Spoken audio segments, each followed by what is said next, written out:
છું, બાપુનો કોઈ વાંક જોતો નથી, પણ બાપુના ઘરે આ ઘટના બની તો મારે એ વાત સમાજને કહેવી તો પડે. એમાં ખોટું તો શું છે? હું એમ ક્યાં કહું છું કે બાપુમાં કઈ ખરાબી છે?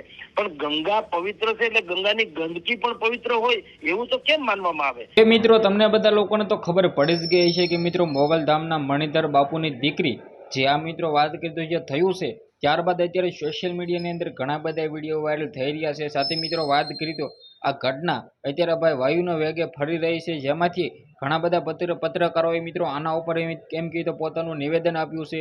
જે કહ્યું છે તમામ માહિતી આ વિડીયોમાં દેવાનો છું અને નવો વળાંક પણ આવ્યો છે.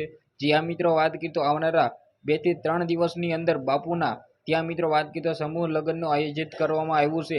તો શું મિત્રો વાત કરી તો બાપુ તેની પોતાની જ દીકરીને સમૂહ લગ્નમાં લગ્ન કરાવી દે છે કે પછી મિત્રો નવો વળાંક આવે છે?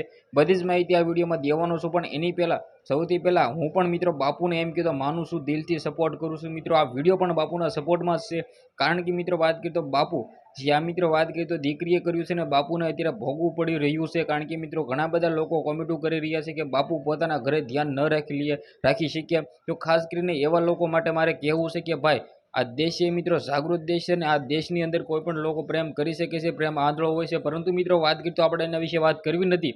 તેના ઘરે પર્સનલ લાઈફમાં મિત્રો આ બધું થયું છે. તો મિત્રો બાપુને અત્યારે મોગલધામ મંદિરના મિત્રે એમ કીધું તે વડે એમ કીધું કહી રહ્યા છે કે ભાઈ તમે મોગલ માને એટલા બધા માનો છો તો તમને સપનામાં કેમ ન આવ્યું? તો ખાસ કરીને મિત્રો વાત કરી તો એવા લોકોનું આપણે ધ્યાન ન દેવું જોઈએ. કારણ કે મિત્રો લોકોનું મેણું મારવું એ તો મિત્રો વાત કરી તો એક સહજ છે. કારણ કે મિત્રો આપણે ઘરે આવું થયું છે ત્યારે મિત્રો લોકો ઉઠાવે છે ને સવાલ. અને મિત્રો વાત કરી તો મોગલ બાપુ તમને લોકોને તો ખબર છે કે દેશની અંદર કેટલું બધું સારું એવું નામ છે. છતાં મિત્રો વાત કરી તો અત્યારે લોકો જે આ મિત્રો વાત કરી તો જે વિરોધીઓ છે, લોકો છે, તે મિત્રો વાત કરી તો અત્યારે તેને જોવા મળી ગયું છે, જાણવા મળી ગયું છે. બાપુને એમ કીધું મેણા મારવાનો એક મોકો મળી ગયો છે.